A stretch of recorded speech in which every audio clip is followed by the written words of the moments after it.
కాకరకాయ పచ్చడికి కేజీ కాకరకాయలు మంచిగా కడిగి తుడిచి ఫ్యాన్ కింద అర్ధగంట సేపు ఆరబెట్టుకోవాలి. పచ్చడికి కావలసినవి: పావు కేజీ చింతపండు, 5 ఎల్లిగడ్డలు పొట్టు తీసి పెట్టుకోవాలి, కారం, ఉప్పు, ఆవాలు కొంచెం, జీలకర్ర కొంచెం, మెంతులు కొంచెం. చింతపండు మంచిగా కడుక్కొని వేడి నీళ్ళు పోసి నానబెట్టుకోవాలి. కాకరకాయలు ముక్కలు కట్ చేసుకోవాలి.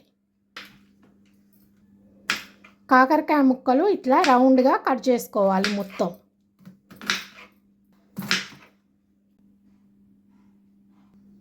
నానబెట్టుకున్న చింతపండు రసం పిండుకోవాలి. చింతపండు రసము వడపోసుకోవాలి.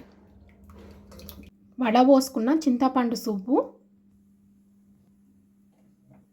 స్టవ్ మీద పెట్టుకొని చిక్కబడేంత వరకు మరిగించుకోవాలి. చింతపండు సూపు చిక్కబడింది. స్టవ్ బంద్ చేసుకోవాలి. సూపు చల్లారబెట్టుకోవాలి. జీలకర్ర, మెంతులు, ఆవాలు వేంపుకోవాలి.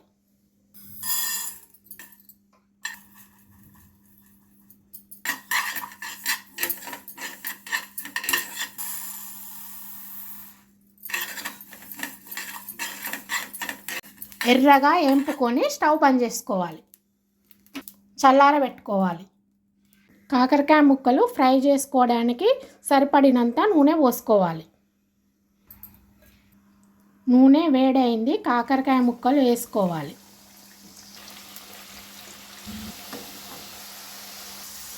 కాకరకాయ ముక్కలు ఎర్రగా అయినవి తీసుకోవాలి జల్లిగంటలోకి. మొత్తం ముక్కలు ఇట్లనే ఎర్రగా వేంపుకోవాలి. జీలకర్ర, ఆవాలు, మెంతులు మిక్సీ పట్టుకోవాలి.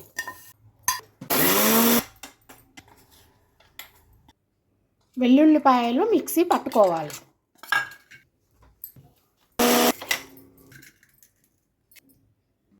చల్లారబెట్టుకున్న చింతపండు సూపులో జీలకర్ర, మెంతులు, ఆవాల పొడి వేసుకోవాలి. వెల్లుల్లిపాయల పేస్ట్ వేసుకోవాలి.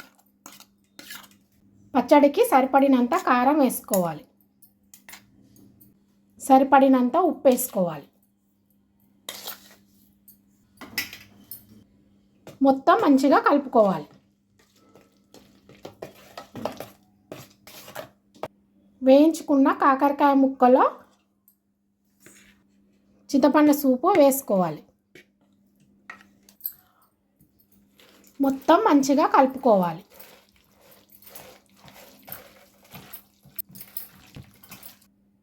కారం, ఉప్పు టేస్ట్ చూసుకొని వేసుకోవాలి. పచ్చడి పోపుకు కావాల్సినవి: కరివేపాకు కడిగి ఆరబెట్టుకోవాలి, ఎండుమిరపకాయ ముక్కలు, జీలకర్ర, ఆవాలు, శనగపప్పు, మినపప్పు, వెల్లుల్లిపాయలు. కాకరకాయలు వేంపుకున్న నూనెలోనే పోపు పెట్టుకోవాలి. నూనె వేడైంది. శనగపప్పు, మినపప్పు వేసుకోవాలి. వెల్లుల్లిపాయలు వేసుకోవాలి. జీలకర్ర, ఆవాలు వేసుకోవాలి. ఎండుమిర్చీలు వేసుకోవాలి. కరివేపాకు వేసుకోవాలి. 2 స్పూన్ల పసుపు వేసుకోవాలి. స్టవ్ బంద్ చేసుకోవాలి. నూనె చల్లారబెట్టుకోవాలి. నూనె చల్లారింది. పచ్చడిలో నూనె పోసుకొని కలుపుకోవాలి. పచ్చడి మొత్తం మంచిగా కలుపుకోవాలి. కాకరకాయ పచ్చడి రెడీ అయింది.